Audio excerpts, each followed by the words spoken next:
Welcome students to grey matter enhancer. দশম শ্রেণীর জীবন বিজ্ঞানের আজকে আবার কিছু অতি সংক্ষিপ্ত প্রশ্ন নিয়ে আলোচনা করব। আজকে শুধু প্রশ্নগুলোই বলবো, উত্তরগুলো আজকে আর বলবো না, নেক্সট ক্লাসে উত্তরগুলো আলোচনা করব। তাহলে দেখে নাও কি কি প্রশ্ন আছে। প্রথম প্রশ্ন, যে বিপাকে দেহের শুষ্ক ওজন হ্রাস পায় তাকে কি বলে?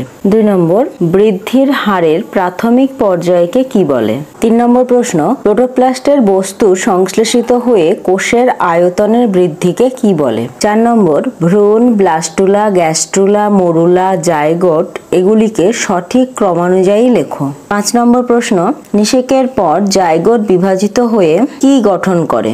নেক্সট, মানব বিকাশের শৈশব দশার সময়কালটি লেখো। 7 নম্বর প্রশ্ন, মানব বৃদ্ধির পর্যায় 3টি কি কি? 8, জরায়ুর মধ্যে বৃদ্ধিপ্রাপ্ত মানব ভ্রূণকে কি বলে? 9, উপযুক্ত শব্দ বসাও। শৈশবকাল 2 থেকে 11 বছর, বয়ঃসন্ধিকাল কত বছর? 10, মানব বিকাশের মোট দশার সংখ্যা কটি? 11, বিশদদৃষ্টি বার করো। সদ্যজাত, শৈশব, বয়ঃসন্ধিকাল, মৃত্যু।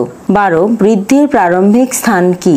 13, নিচের 4টি বিষয়ের মধ্যে 3টি একটি বিষয়ের অন্তর্গত, সে বিষয়টি খুঁজে বার করে নাম লেখো। শৈশব, বয়ঃসন্ধি, পরিণত দশা, পরিস্ফুরণ। নেক্সট কোয়েশ্চেন, মানব পরিস্ফুরণের কোন দশায় যৌনাঙ্গ পরিণতি লাভ করে এবং সর্বাধিক দৈহিক বৃদ্ধি ঘটে? তারপরে বৃদ্ধির যে পর্যায়ে সবচেয়ে দ্রুত হারে বৃদ্ধি ঘটে তাকে কি বলে? পরের প্রশ্ন, মানব বৃদ্ধির কোন দশায় বিভিন্ন মোটর ক্রিয়া বিকশিত হয়? নেক্সট, অ্যালোমেট্রিক বৃদ্ধি দেখা যায় কোন প্রাণীতে?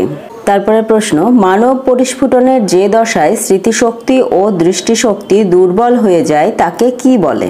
তাহলে আজকের ক্লাসে এই পর্যন্তই, আবার দেখা হবে পরের ক্লাসে।